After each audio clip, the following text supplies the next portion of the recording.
పల్నాడు జిల్లా నర్సరావుపేట జీవో 115 రద్దు చేసి నోటిఫికేషన్ ద్వారా స్టాఫ్ నర్స్ పోస్టులను భర్తీ చేయాలని నర్సులు డిమాండ్ చేశారు. నర్సరావుపేట పట్టణంలో ప్రభుత్వ ఆసుపత్రి ఎదుట ధర్నా నిర్వహించారు. ఈ సందర్భంగా వారు మాట్లాడుతూ రాష్ట్ర ప్రభుత్వం తీసుకొచ్చిన జీవో వల్ల ఎన్నో ఏళ్లుగా ఎదురుచూస్తున్న నర్సుల నోటిఫికేషన్కు విఘాతం కలుగుతుందన్నారు.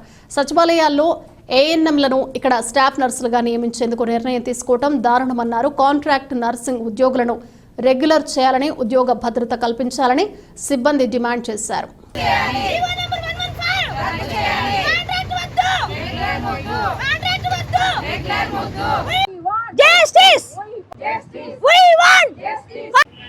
Narasaraopet Palnadu district contract staff nurses మేము మాట్లాడుతున్నామండి. మేము ఎందుకు ఇక్కడ ధర్నా కూర్చోవడం జరిగింది అంటే, పాత గవర్నమెంట్లో 115 జీవో నెంబర్ అని ఒకటి తీసుకురావడం జరిగింది. దానివల్ల మాకు అన్యాయం జరుగుతుంది కాబట్టి యాజ్ ఏ కాంట్రాక్ట్ స్టాఫ్ నర్సెస్గా మా భావాలను మేము వ్యక్తపరచుకోవడం కోసం ఈరోజు మీడియా ముందుకు రావడం జరిగింది, ధర్నాకు రావడం జరిగింది. విషయం ఏంటంటే, కాంట్రాక్ట్ స్టాఫ్ నర్సెస్గా మేము గత 15 సంవత్సరాల నుంచి జాబ్ చేస్తున్నాం. ఇక్కడ మాకు కాదని చెప్పేసి ఏఎన్ఎంసీని ట్రైనింగ్ పీరియడ్ అని చెప్పి తీసుకొని వచ్చి వాళ్ళు మా ప్లేస్లో మా పోస్టులు వాళ్ళు ఫిల్అప్ చేయడం ఎంతవరకు న్యాయం? గవర్నమెంట్ వ్యవస్థ అనేది ఆలోచించుకోవాలి, ఆలోచించుకొని నిర్ణయాలు తీసుకోవాలి. మేము గత 15 సంవత్సరాల నుంచి కాంట్రాక్ట్లో జాబ్ చేస్తున్నాము. ఇంతవరకు ఏ గవర్నమెంట్ కూడా నోటిఫికేషన్ ఇవ్వడం జరగలేదు. అయినప్పటికీ ఏదో ఒక రోజు మాకు రెగ్యులర్ అవుతాయి, మా జీవితాలు బాగుపడతాయి అని చెప్పేసి మేము ఈ కాంట్రాక్ట్ పోస్ట్ని చేయడం జరుగుతుంది. కానీ ఏ గవర్నమెంట్ వ్యవస్థ కూడా మా పట్ల జాలి దయ లేకుండా మమ్మల్ని అలా పెండింగ్లో పెట్టేసి ఆ జీతాలకే పనిచేస్తున్నాము. మేము చేసిన సర్వీసు ఎవరైనా చేస్తున్నారా? ఒక కోవిడ్ విషయంలో కానివ్వండి, ఒక ఎమర్జెన్సీ డిపార్ట్మెంట్లో కానివ్వండి, ఒక కాన్పుల విభాగంలో కానివ్వండి, ఒక ఆపరేషన్ థియేటర్స్ కానివ్వండి, మేము చేయని డిపార్ట్మెంట్ ఏముంది? మేము అన్ని డిపార్ట్మెంట్లో వర్క్ చేస్తున్నాము. కానీ మాకేమైనా బెనిఫిట్స్ ఉన్నాయా? మాకేం దానివల్ల ఉపయోగం ఏమైనా ఉందా? మా సర్వీస్ మేము చేస్తున్నాం కదా, మా సర్వీస్కి మేము న్యాయం చేస్తున్నాం కదా.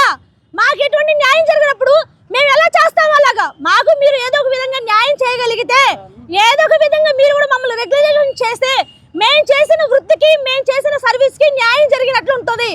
మేము 15 సంవత్సరాల నుంచి చేస్తున్నాము. మా వృత్తికి మీరు ఏం న్యాయం చేస్తున్నారు?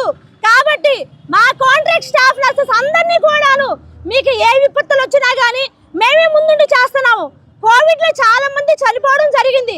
మా వల్ల మా కుటుంబాలు కూడా అన్యాయం అయిపోయి వాళ్ళందరూ కూడా ఎఫెక్ట్ అయ్యారు. కోవిడ్ పాజిటివ్ బారిన పడ్డారు, చాలా మంది చనిపోవడం జరిగింది.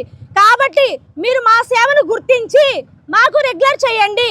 వాళ్ళు అన్యాయం చేశారో మీరు అన్యాయం చేస్తున్నారో మాకు అర్థం కావట్లేదు. ఏ విషయం అయితే మాకైతే అన్యాయం జరుగుతుంది.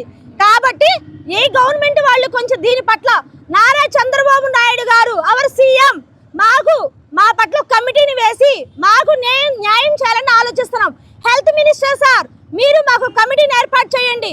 ఎవరికి అన్యాయం జరుగుతుందో ఆలోచించుకోండి, మాకు న్యాయం చేస్తారని హెల్త్ మినిస్టర్ గారిని, శ్రీ నారా చంద్రబాబు నాయుడు గారిని మేము అభ్యర్థిస్తున్నాము.